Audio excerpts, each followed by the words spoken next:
حجاج بن یوسف بڑا ظالم شخص ہے۔ حضرت حسن بصری رضی اللہ تعالیٰ عنہ فرماتے ہیں پچھلی امت کے لوگ اپنے سارے ظالم اکٹھے کر کے لے آئیں اور ایک پلڑے میں رکھ دیں، تو دوسرے پلڑے میں ہم حجاج بن یوسف کو رکھ دیں تو ہمارا پلڑا پھر بھی بھاری ہوگا۔ 70,000 لوگ اس نے اپنے ہاتھوں سے قتل کیے، 90,000 لوگ اس کے حکم سے کٹے۔ بصرے کا ظالم ترین حکمران حجاج بن یوسف۔ کسی نے کہا حجاج اگر تو بچہ تھا، اس وقت تیری عمر اتنی زیادہ نہیں تھی، لیکن تو نے دور عمر تو دیکھا ہوا ہے، تو اتنا ظالمانہ انداز کیوں اختیار کیے ہوئے؟ تو حضرت عمر جیسا حکمران کیوں نہیں بن جاتا؟ تو جو حجاج نے جواب دیا وہ سنیے، 2 لفظ اس نے جواب دیا، تم ابو ذر غفاری جیسی رعایا بن جاؤ، میں عمر جیسا حکمران بن جاتا ہوں۔ جب رعایا ابو ذر غفاری جیسی ہو تو حکمران حضرت عمر جیسے ہو۔ حجاج بن یوسف بصرے کا سخت گیر حاکم اپنے ہاتھ سے 70,000 لوگوں کو قتل کیا تھا، 90,000 لوگ اس کے حکم سے کٹے تھے۔ حضرت حسن بصری رضی اللہ تعالیٰ عنہ فرمایا کرتے تھے اگر پچھلی امتوں کے لوگ اپنے سارے ظالموں کو لے آئیں اور ایک پلڑے میں ڈال دیں، ہم صرف حجاج بن یوسف کو دوسرے پلڑے میں ڈال دیں گے، یہ پھر بھی بھاری ہے۔ 70,000 لوگ اس نے اپنے ہاتھ سے قتل کیے، بلکہ صحابی رسول کو حرم کے صحن کے اندر یوں قتل کیا ہے اور یوں ذبح کیا جس طرح مینڈے کو ذبح کیا جاتا ہے۔ 90,000 لوگ اس کے حکم سے کٹے۔ تو کسی نے حجاج بن یوسف سے جرأت کر کے یہ بات پوچھ لی کہ تو حضرت عمر کا دور خلافت دیکھا ہے، ان جیسا انداز حکمرانی کیوں اختیار نہیں کرتا؟ تو انسانوں کو کاٹ رہا ہے۔ اور بصرے کا یہ سخت گیر حکمران جس کی ہیبت سے دنیا کانپتی تھی اور جس کو بھی اس کا سندیشہ چلا جاتا تو وہ موت کا پیغام سمجھتا، لیکن حضرت عمر کہتے ہیں کہ اگر فرات کے کنارے ایک بکری بھی پیاسی مر گئی تو عمر سے اس کا بھی حساب ہوگا۔ تو کہا کہ تو نے وہ دور بھی دیکھا ہے؟ یہ جرأت کر کے کسی نے اس ظالم سے، ہر دور میں ایسے لوگ ہوتے ہیں جو ظالموں کے سامنے بھی کلمہ حق کہنے سے جھجکتے نہیں، اگرچہ چائے کی پیالی پہ دین بیچنے والے لوگ بھی موجود ہوتے ہیں اور تاج شاہی کو پاؤں کی ٹھوکر پہ بھی نہیں رکھتے، ایسے لوگ بھی، ایسے دیوانے بھی زمانے میں ہر دور میں موجود ہوتے ہیں۔ حجاج بن یوسف نے ایک فقیر کا سنا کہ وہ بڑا درویش آدمی ہے، اس کو بلا بھیجا۔ تو جب فقیر آیا تو حجاج بن یوسف نے اس کو کہا کہ میرے لیے کوئی وظیفہ بتائیں جو میرے لیے بہترین وظیفہ ہو۔ تو فقیر نے کہا کہ تیرے لیے بہترین وظیفہ یہ ہے کہ تو دوپہر تک سویا رہا کر۔ یہ نہیں ہے کہ ہر ایک کو یا حیو یا قیوم ہی بتایا جائے، جو وظیفہ پوچھ رہا ہے اس کے مناسب حال وظیفہ بتانا پڑے گا۔ تو کہا کہ بہترین وظیفہ میرے لیے کیا ہے؟ تو اس فقیر نے کہا کہ تیرے لیے بہترین وظیفہ یہ ہے کہ دوپہر تک تو سویا رہا کر۔ اس نے کہا یہ خاک وظیفہ ہے؟ کہا ہاں یہ تیرے لیے بھی بہتر ہے اور امت کے لیے بھی بہتر ہے۔ کہا کم از کم دوپہر تک تیری شر سے تو لوگ بچے رہا کریں گے، یہ تیرے لیے بہترین وظیفہ ہے۔ اس نے کہا کہ میرے لیے کوئی دعا کیجئے۔ تو فقیر نے ہاتھ اٹھا کہا مالک حجاج بن یوسف کی جان نکال لے۔ کہا یہ دعا ہے یا بد دعا؟ کہا یہ تیرے حق میں دعا ہے کہ اب تو مر گیا تو چلو تیرا کچھ تو پلہ جو ہے گناہوں کا کم ہوگا، نہیں تو بھاری کر رہا ہے ہر دن جو ہے۔ تو ایسے لوگ بھی ہر زمانے کے اندر موجود رہے ہیں۔ تو حجاج بن یوسف کو کسی نے کہا کہ تو نے حضرت عمر کا زمانہ دیکھا ہے، ان جیسا انداز حکمرانی کیوں اختیار نہیں کرتا؟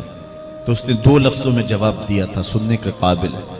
اس نے کہا تھا تبازروا اتعمر لکم، تم ابو ذر جیسی رعایا بن جاؤ، میں عمر جیسا حکمران بن جاتا ہوں۔ جب رعایا ابو ذر غفاری جیسی ہو تو حکمران حضرت عمر جیسے ہوتے۔ آج ہم اگر موجودہ حکمرانوں کی کہانی بیان کریں اور جو دردناک صورتحال ہے اور ملک کو جو خطرات درپیش ہیں وہ شرمناک بھی ہیں اور دردناک بھی ہیں اور اذیتناک بھی اور کربناک بھی، لیکن دوسری جانب ہم اپنے آپ کو دیکھیں تو ہم کس جگہ پہ کھڑے ہیں؟ آج بحیثیت قوم ہماری پوزیشن کیا ہے اور ہماری اخلاقی پستی اور زبوحالی کس درجے تک ہے؟ ہماری مسجدوں کے لیٹرینوں کے لوٹے بھی اگر زنجیروں سے بندھے ہوئے ہوں اور اگر کوئی باہر واٹر کولر رکھے تو اس کے اوپر جو گلاس رکھے وہ بھی زنجیروں سے باندھ کر کے جکڑ کے رکھنے پڑے، تو پھر ہم کہیں کہ ہمارے اوپر اللہ کی رحمت کی چھتڑیاں تان دی جائیں، ای خیال است و محال است و جنو۔ جب میں کہتا ہوں الہی میرا احوال دیکھ، حکم ہوتا ہے اپنا نامہ اعمال دے۔ حضرت یعقوب علیہ السلام نے اسرائیل سے وعدہ لیا تھا کہ میری روح قبض کرنے کے لیے اچانک نہیں آنا، پہلے کوئی قاصد بھیج دینا تاکہ میں موت کی تیاری کر لوں۔ ویسے اللہ کے نبی کے دامن پہ گناہ کا ایک دھبا بھی نہیں آ سکتا، اور وہ ہر لمحہ تیار ہی رہتے ہیں، لیکن اس کے باوجود تعلیم امت کے لیے بہت ساری چیزیں ہوتی ہیں۔ میرے اور آپ کے آقا و مولا نے اللہ کی بارگاہ میں یہ دعا کی، اللہم انی اعوذ بک من الموت الفجاۃ، اے اللہ اچانک موت سے تیری پناہ مانگتا ہوں۔ اچانک موت آتی ہے اور انسان کو تلافی کا، توبہ کا موقع بھی نہیں ملتا، تو اچانک اموات سے پناہ مانگی گئی۔ تو حضرت اسرائیل سے عہد لے لیا حضرت یعقوب علیہ السلام نے کہ میری روح قبض کرنے کے لیے اچانک نہیں آنا، پہلے کو قاصد بھیج دینا۔ اللہ کے نبی تھے، ان سے وعدہ کر لیا۔ حضرت اسرائیل ایک عرصے کے بعد حاضر ہوئے، پوچھا کدھر آئے ہو؟ کہا قبض روح کے لیے آیا ہوں۔ کہا تم نے تو وعدہ کیا تھا اچانک نہیں آؤں گا، پہلے قاصد بھیجوں گا۔ تو کہا حضرت میں نے تو قاصد بھیجے تھے۔ فرمایا میرے پاس تو ایک بھی نہیں آیا۔ عرض کی حضرت آپ کے سامنے کتنے لوگوں کی موت واقع ہوئی، یہ میرا قاصد نہیں تھا تو اور کیا تھا؟ یہ اٹھتے ہوئے جنازے میرا قاصد نہیں تھا تو اور کیا تھا؟ آپ کی داڑھی میں سفید بال اترائے، یہ میرا قاصد نہیں تھا تو اور کیا تھا؟ جب بینائی کم پڑنے لگے، جب اعضاء مدمحل ہو جائیں، جب چلتے ہوئے ٹھوکرے لگے، جب بولتے ہوئے لکنت آنے لگے، جب یادداشت کھونے لگے، تو سمجھ لو پیغام موت آ گئے۔ یہ ڈوبتا ہوا سورج ہمیں موت کا پیغام دے کے جا رہا ہے۔ دیکھو کیسا بھنگ پن تھا، کیسی دوپہر تھی، کیسی کرنوں کی تمازت اور حدت، شدت اور گرمی تھی، لیکن آج درد غروب سے زرد ہوا جا رہا ہوں۔ اتنی بڑی کائنات، اتنا بڑا منبع نور کا جو آسمان کے اوپر جگمگا رہا ہوتا ہے، درد غروب سے وہ بھی زرد ہو جاتا ہے۔ ڈیگرتے دن گیا محمد، اوڑک نو ڈب جانا۔ تو یہ ہمیں پیغام دیتا ہے میاں تم بھی جا رہے ہو۔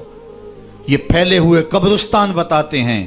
حضرت سیدنا غوث اعظم رضی اللہ تعالیٰ عنہ فرماتے ہیں جاؤ قبرستانوں میں جا کے دیکھو کیسے کیسے حسینوں کی مٹی خراب ہو رہی ہے، جو بدن پہ چٹکی بھی نہیں پڑنے دیتے تھے مٹی کی، آج ان کے کفن بھی تار تار ہو گئے۔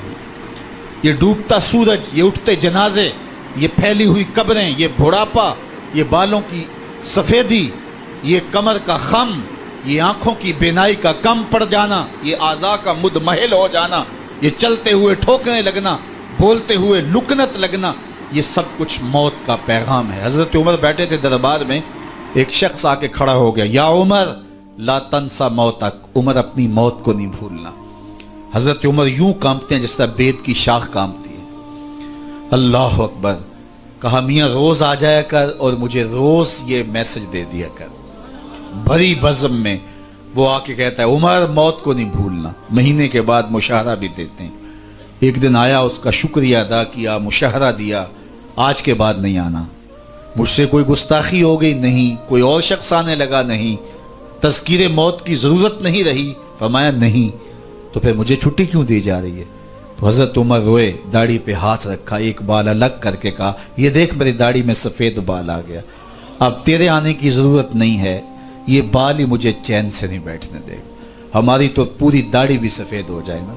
میاں صاحب بولے ہڈیاں کمبن گوڈے کھڑکن تے اڑ گیا لک تیرا، اجے بھی بدیوں باز نہ آئوں جیو مرد دلیرا، فما اسبرہم علی النار۔ اللہ قرآن میں فرماتا ہے لوگوں کا آگ پہ کتنا حوصلہ ہے، کتنا حوصلہ ہے لوگوں کا آگ پہ۔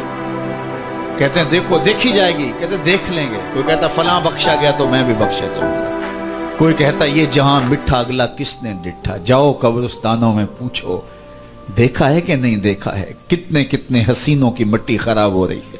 تو قبل اس سے کہ وہ وقت آئے کوئی حجت باقی نہ رہے، مجھے اور آپ اپنی زندگی کو اللہ کے حضور سپرد کرنا ہے اور موت کا ذائقہ ہر ایک نے چکھنا ہے، قبل اس سے کہ وہ وقت آ جائے اور پھر پچھتاوا ہو۔ آج میں اور آپ اپنی زندگی کو